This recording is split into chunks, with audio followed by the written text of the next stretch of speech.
Of all the pythons you could possibly own, there is no denying ball pythons are the most popular, but Burmese pythons are actually a pretty close substitute if you want something bigger. So which one is the best pet for you? Today, let's find out. My name's Adam, this is Arya, you're watching Wickens Wicked Reptiles, stick around.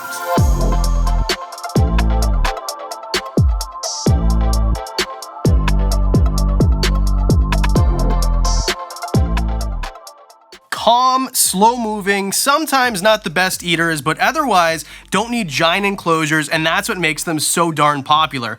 Ball pythons are freaking amazing. Burmese pythons are awesome too, but much larger in size. And although this is a much more reasonably sized animal, some people just want something a little bit bigger, but with very similar tendencies to what you get in a ball python package. So let's break it down into 6 categories, starting off with size, because I think maybe the most important thing is how big does your animal get. And obviously this is not the biggest animal that you can find. And this is not even the biggest ball python. This is a pastel female, about average size. She's about 5 years old, and she is producing follicles, so she's a little bit thick in the back end. Producing follicles just means that we're breeding her and she's gonna put out eggs this year, hopefully. Now this is pretty much typical. This ball python here is about 4-ish feet long. They sometimes get up to 5, or in extreme circumstances, they can get to 6 feet, but this is a little bit more uncommon. I guess a big difference too is I'm doing this with a full-size ball python where I would never do this with a full-size Burmese python. And that's just simply because a Burm is going to get to something like maybe 20 feet. It's more common that you'll see them at the low end 8 for a very small male. So a ball python that's going to get 4 to 6 is probably more reasonable. Burmese pythons, on average, if I had to put it into a number, are going to get 12 to 18 feet on average. Males on the lower end of that, a bigger male, and then a smaller female is going to be around 15-ish feet. Not just the length, but the weight is a big difference as well, because you're going to find an animal like a ball python that might get to, I don't know, maybe 5 pounds for a ridiculously large female. And I know some people will say they've got monstrosities that get bigger, but on average, that's where I would say your average is going to be. With a Burm, you might get them to, I don't know, something like 200 pounds. Now, my boy Kratos here, he's about a 12-foot animal. He's a Burmese python, just a normal-looking python, and he's 40 pounds. This is kind of like the smaller end of Burms, and still, it's a 40-pound animal. They don't start off that way, as you see with Thunder here. Thunder, she's a female. She's a very slow grower. I had a hard time getting her on food. She's about 6 or 7 months old, and I would say she's maybe, I don't know, 2.5 or 3 feet long, something like that. And a much thinner body because she is so young. Now, you're gonna find them to be much thicker bodied, especially as females. Males stay a little bit thinner bodied. Big disparity in size, but some people just want one or the other. So as far as size goes, it's hard to say. What do you want? Do you want a big snake or do you want a big snake? It really depends. I'm gonna give this a tie, 1 apiece. Now, the second most important thing, in my opinion, would be caging requirements, because you can't have these things out just handling them. I'm looking over here because I got a Burm that's escaping. You can't just have them out handling them all the time. They have to have full-time enclosures with heat and humidity parameters and the whole thing, which we'll get to in a second. The nice thing is with ball pythons is 4x2x2 is plenty. That's big enough. And some people will say, even a 75-gallon. I personally wouldn't recommend this. I say 4x2x2. Some male ball pythons will top out at 3 feet, and in that case, a 75-gallon would probably be okay. I just figure bigger is always better. And no, there's no such thing as too big of an enclosure for a ball python. That is a myth that's been dispelled. As long as you have enough hides and cover so that they feel comfortable getting from one end of the enclosure to the other, and they can hide on both the cool and warm side, you're a-okay. This female here has a 4x2x2. That's what I keep her in, and I think that she'll live her entire life in that enclosure. But with a Burmese python, this is a very different story. I think the smallest you can get away with even the smallest Burmese python would be like 4x2x8. So 4 feet deep by 2 feet tall by 8 feet long. And I think you could get away with this up until you get into like the 12 to 15 foot range for females. And then after that, I personally think you're gonna have to get something that is custom made. I don't know of any manufacturers that make them bigger than this. If you wanna check it out, there's a link below to our friends at Cages who make these big enclosures and small enclosures for ball pythons too. And you get a $20 discount if you use code WWR at checkout. So how much space do you have in your house basically is what I'm trying to say here. If you don't have a huge waft of space in one of your rooms, a Burmese python might not be for you. As far as enclosures go, I think it's a clear-cut winner for the ball python. python. They're smaller enclosures, they're more reasonable, and they're easier to afford as well by a mile. You can buy many 4x2x2s for the same price you can buy one berm enclosure, so 2 to 1 for ball pythons. Now next, heat, humidity, and lighting. With all reptiles, this is a big concern because obviously they need to thermoregulate. They're ectotherms, and that goes for both berms and for ball pythons and most reptiles, really. And what's interesting and what most people probably wouldn't even guess is that they're very similar. We're talking about the heat and humidity. I've got a ball python care guide right here if you want to watch it, and the Burmese python care guide will be in the description once we do that in a couple of weeks.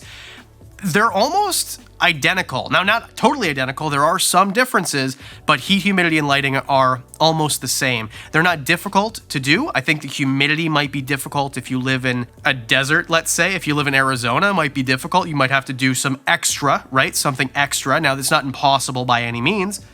There's a Burmese python just in the middle of the floor. But it might take some more doing than with, say, a corn snake or a hognose snake or something like that. So it is something to keep in mind. And in terms of heating, very simple. We're not talking about huge type of crazy basking spot temperatures like with a Savannah or Uromastyx or something like that. Very reasonable by all accounts. And in terms of lighting, it is beneficial. Some people see benefit from using a very low percentage UVB. It's not necessary, but some people like to do it, and in terms of lighting, all you really need is to make sure that you're giving them a day-night cycle. So you can use all your heating from underneath or from above, but that's not a light source at all. I mean, deep heat projection is always, a great thing to use, but you could use a radiant heat panel, which is what I use, or you could use a heat tape or a heat mat or something like that. It's really up to you. It totally is up to you. But in terms of the lighting, just a 12-hour on, 12-hour off, or something similar to that. It doesn't have to be perfect. Again, this isn't a care guide, and even if it was, care guides, not care do as I say or your animal will die. This one we definitely have to go with a tie because although it is easier to outfit a smaller enclosure to make these parameters work, I think that the parameters are so darn similar, it has to be a tie on this one. So 2 to 3. Now our fourth category is diet. I always say if you feed your snake, it'll live a lot longer than if you don't. And same goes with these guys. The diet is actually pretty different. At this stage of their life, where you see Thunder and where you see Arya, it's kind of similar actually, because both of them are going to be eating rats. Now Arya will be eating a medium-sized rat. Can you stop? Where Thunder won't be. Thunder's going to be eating something like a weaned rat at this point, just because she's so small. Now Kratos, that's a different thing. Kratos is eating several jumbo rats per feeding, and we're going to put him on rabbits pretty soon too. Sometimes the transition is difficult, and I just want to make sure that I have him established in his feeding, because I haven't really been working with him all that long. So he's going to be eating several colossal size rats, where you'll never have to feed that to a ball python. In a ball python, you're going to feed usually once a week, once every 10 days, sometimes once every 14 days. Arya was eating once every 14 days and was a perfect weight, to be perfectly honest with you, when I got her. But you don't even have to go that often with a berm once it's full size. A berm at full size is going to be eating... Your tail is so silly. A berm at full size, you're probably better off feeding it once a month, something like that. So if you feed smaller meals, you feed more often. If you feed big meals, you might be able to get away with something like every 2 months. So if you feed them like a pig, for example, or a chicken, you probably only have to feed them once a month or once every 2 months. The important thing is they're carnivores. They eat very similar animals, but you're going to have to make sure that you keep an eye on the weight no matter what the animal is. And if they're maintaining a proper weight, you're doing the feeding correctly. As far as diet goes, I think it's a clear-cut winner again, because it's just so much cheaper to feed a ball python, easier, it's less intimidating for sure. The strike is just as fast, but it's just a smaller animal. So for this one, we're definitely gonna go to the ball python. Okay, second to last, and maybe the most important in terms of your decision, behavior, because you wanna interact with these animals. That's why you got one in the first place. The big difference is the size and strength. A ball python is by no means dangerous to a human. It's not gonna kill you. There's no way really that that's gonna happen. I mean, maybe 1/10 of 1% of a chance, but they're not dangerous to humans is what I'm saying here. A Burmese python is a different thing. This animal doesn't want to hurt you, as, with any snake. None of them want to hurt you, but even if they squeeze too tight around your neck, you might be put in a position where you shouldn't have done that. You know what I mean? It might be the last snake video you ever make if you're not careful, just because they're so big and strong. So that's why I always recommend anything over 10 feet, have a second person in the room, like when you see me handling Kratos here.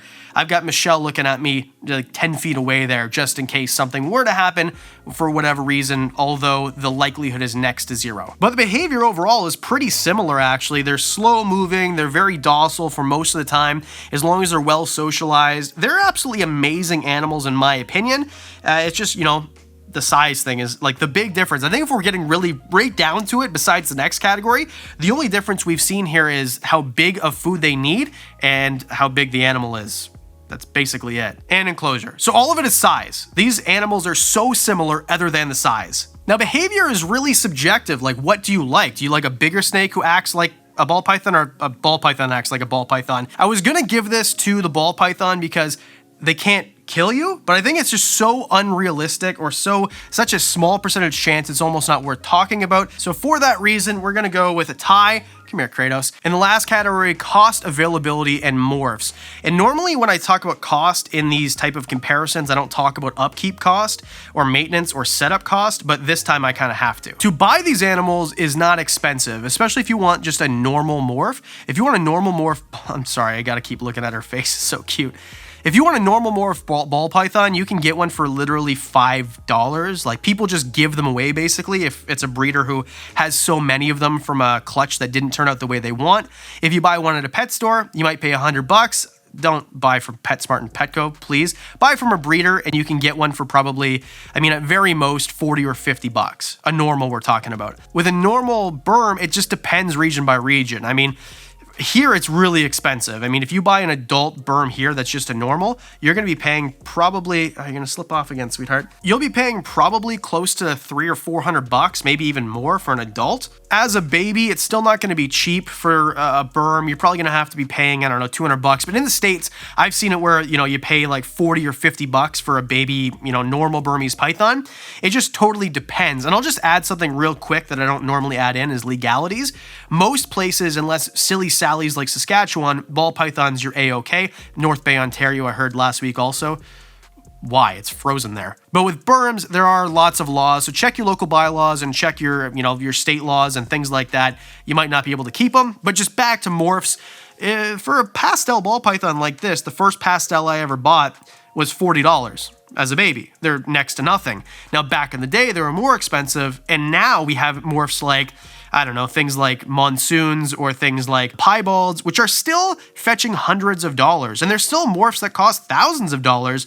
And the same thing with Burms. The thing is with Burms, though, is there's less supply because there's less demand, but there are still quite a few morphs, so it just really depends. No matter what, you can get something beautiful. You can get all white snakes in each. You can get pieds in each. You can get, you know, yellow snakes, which are albinos in each. So it doesn't really matter. The morphs are not, I guess, similar, but there's just way more to choose from with ball pythons. And availability. Well, the availability is actually really similar because they're very easy to find. I think ball pythons are way easier to find for sure, but I mean, by no means do I think it's difficult to find a Burm in most places. It's kind of hard here actually, but in most places in the US, I watch a ton of these videos about expos, and every one basically is, you see Burms everywhere, so very easy. This one has to go to the ball python. Cost, availability, and morphs. It's just there's so many more morphs, they're more affordable, and it's just easier to find. So what do you think? Did I get this one right? Let me know in the comments section below. I really would appreciate your support. If we want to see more of these head-to-heads, hit the like button. We'll do some more as well. And let me know in the comments which head-to-head you want to see. A special thank you to the Patreon supporters. You guys knew about Kratos for literally months. I've had him for months, and I just, yeah, it was a Patreon exclusive. So if you want to see stuff like that, extra content, early videos, discounts on the merch for as little as $1 a month, you can be a Patreon supporter too, and I'd really appreciate it, and so would Kratos. Tell him about it. So there you go. Ball pythons on the scoreboard, but really it's subjective and both are absolutely amazing, and I love both. So if you haven't already, hit the like button, hit subscribe, and because we do videos twice a week, that means that I'll see you on Monday.